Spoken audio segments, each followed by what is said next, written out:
Sir ఈ 100 రోజుల పరిపాలన అంటే జూన్ 2024 4వ తారీఖు నుంచి మనకు మంచి ప్రభుత్వం ఏర్పడింది. ఈ 100 రోజుల విజయం మీరు ఏం అబ్జర్వ్ చేశారంటారు? చంద్రబాబు నాయుడు గారి ప్రభుత్వం ఆయన ముఖ్య అధినేతగా ఉండగా కూటమి ప్రభుత్వం అయి ఉండొచ్చు. ఇది ఆయన చేతిలో భద్రంగా ఉంటారండి. అంటే జనాలకే ఇప్పుడు ఎందుకంటే ఆయన కాంట్రవర్సీ పర్సన్ కాదు. ఆయన కొంచెం సౌమ్యంగా ఉంటాడు. ఈ గొడవలో గోవాల్లో దెబ్బలాటలు ఇవన్నీ ఇష్టం ఉండదు ఆయనకి. లాండ్ ఆర్డర్ కాపాడతాడు, సంక్షేమం చూస్తాడు, డెవలప్మెంట్ ఎలాగని చూస్తాడో, జనము ఇదే గోల అయింది. కాబట్టి డెఫినెట్గా ఆయన పరిపాలన గురించి మనం చెప్పి అంత గొప్పవడం ఖచ్చితంగా కాదు. బాగుంటుందా బాగోదా అంటే డెఫినెట్గా బాగుంటుంది. ఈ 100 రోజులు ఏం జరిగింది అనేటువంటి చూస్తే జగన్మోహన్ రెడ్డి శుభ్రంగా ధ్వంసం చేసిపోయాడు. సూపర్గా, మామూలుగా కూడా కాదు, శుభ్రంగానే. ఇప్పుడు జనం ఎలాగైతే అతను శుభ్రంగా బయటికి తోసేసారో అతను కూడా అలాగే రాష్ట్రాన్ని శుభ్రంగా ధ్వంసం చేసి పడేసిపోయాడు. ఏం లేదండి, సింపుల్గా చెప్పాలంటే మీకు మంచి లేత జాన్ తోట ఉంటుంది కదా, కోతులు గుంపు పడింది అనుకోండి, సగం కొరికి సగం పడతాయి, అలా చేసిపోయాడు. లేత కొత్తిమీర మళ్ళీ ఉంటాయా, మదనపల్లి గట్ట కొత్తిమీర మళ్ళీ ఉంటాయి కదా లంకల్లోనూ, అందులో అడుగు పందులు పండి అనుకోండి ఏం చేస్తాయి, అలాగే అయిపోయింది. శిథిలాలు శకలాల కింద మారిపోయింది ఆంధ్రప్రదేశ్. అవన్నీ జాగ్రత్తగా పోగొట్టి మళ్ళీ దాన్ని అంతా రెడీ చేసుకుంటున్నాడు ఆయన. కరెక్ట్గా ఆ టైంలో వరదలు వచ్చి పడిపోయినాయి. మళ్ళీ ఆ వరదల్లో ఆయన ఏం మనం చెప్పక్కలేదు, కళ్ళవారో చూసాం కదా మనం. దాన్ని విమర్శిస్తారు పనికిమాలిన వాళ్ళు. వాళ్ళకి ఏ పని పాట లేదు, ఏం చేయాలో అర్థం అవుతావు. జనం అంతా చీకొట్టిన తర్వాత అది తుడుచుకుని మళ్ళీ లైన్ అయ్యి పోటరాజు రాసుకుని వస్తున్నారు మాట్లాడటానికి. అయితే ఇక్కడ చెప్పుకోవాల్సింది ఏంటంటే చాలామంది విమర్శ చేస్తారు, వాళ్ళకి ఏం చేయాలో తెలియక. అమ్మ ఒడి వచ్చిందా, అది వచ్చిందా, రాదు ఏంటి అయితే ఎక్కడి నుంచి వస్తుంది, నువ్వు మొత్తం దొబ్బేసిన తర్వాత అక్కడి నుంచి తెచ్చిస్తాడో అని చెప్పొచ్చు. కానీ అలాగేం చెప్పట్లేదు ఆయన. ఆయన ఇచ్చిన హామీ ప్రకారం అవ్వాతాతలకి జగన్మోహన్ రెడ్డి అనేవాడు కదా, అవ్వాతాతలు అని. అది అందంగా వృద్ధులు అంటే బాగుండేది. ఆ నోట్లోంచి అవ్వాతాతలు వస్తే వికారం వచ్చేస్తుంది ఆ మాట ఏంటుంటే.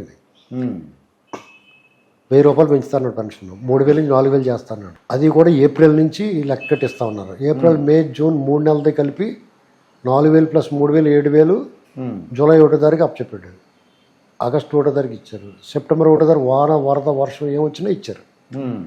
అది ఫుల్ఫిల్ చేశాడు కదా. పైగా వాళ్ళ గ్యాంగ్ ఎవరు లేకుండానే, వాలంటీర్లు ఎవరు లేకుండా అందంగా అప్పచెప్పాడు.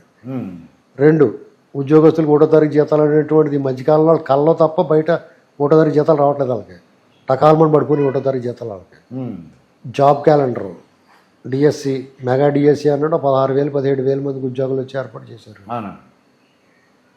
డ్వాక్రా మహిళకి 5 లక్షల నుంచి 10 లక్షలకు వడ్డీ లేని రుణాలకు చేసాడు. రేపు దీపావళికి 3 సిలిండర్లు ఇచ్చేస్తా ఉన్నారు. నాయి బ్రాహ్మణులకి, పురోహితుల అర్చకులకి వాళ్ళ జీతాలన్నీ పెంచారు అన్న ప్రకారం.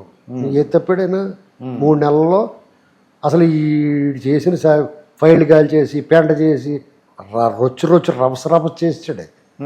ఆయనతో ఎలా ఉంటుందంటే ఊపిరి సెలపకుండా వరద ముంచెత్తే కూడా బురద కూడా కడిగిచ్చేసిన మనిషి అతను. డెఫినెట్గా ఇది కూడా క్లీన్ చేసేసి మళ్ళీ లైన్లో పెట్టేసాడు. టకటకమని ఇచ్చుకుంటా పోతున్నాడు. పైగా 6-7 వారాల నుంచి అప్పే చేయట్లేదు అతను. ప్రతి మంగళవారం ముష్టోళ్ళలాగా వెళ్ళిపోడు అప్పుకి. ఎవరు అతను ఏంటి, ప్రజల కోసం కాదు, దాడు దొబ్బెత్తానికి. అది ఎంత తెస్తే అంత తెచ్చేసి ఇంటికి పాడేసుకుని కూడా డబ్బులు పట్టుకుపోయి ఇంటికి పట్టుకుపోయి పాడేసి లెక్క బీరువాలో పెట్టి అంటారు కదా కొంతమంది, అలాగా పట్టుకెళ్ళి దొబ్బేసి కూడా. ఇలాంటి పరిస్థితుల్లో ఈయన పరిపాలన ఎలా ఉందని చెప్పి మీరు అడగకూడదు, నేను చెప్పకూడదు, బ్రహ్మాండంగా ఉంది. ఏంటండి ఏదో 100 రోజుల పరిపాలన ఎలా ఉందంటే ఎలా ఉంటుంది, చంద్రబాబు గారి చేతుల్లో భద్రంగా ఉంటుంది. అదే మన వరదలు వచ్చినట్టు జగన్ ఉన్నాడు అనుకోండి, మొత్తం దగ్గరుండి చంపేద్ది.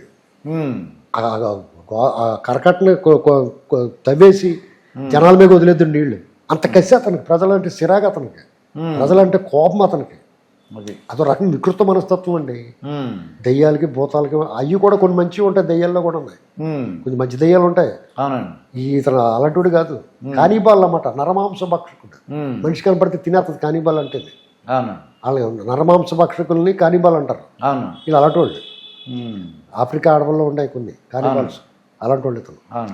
వాళ్ళ పార్టీ వాళ్ళు అందరూ అంతే. జగన్ ఎవడైతే ప్రేమించాడో జగన్ ప్రేమికులందరూ కూడా అదే బుద్ధి, ఒకరి బుద్ధి, క్రూర స్వభావం,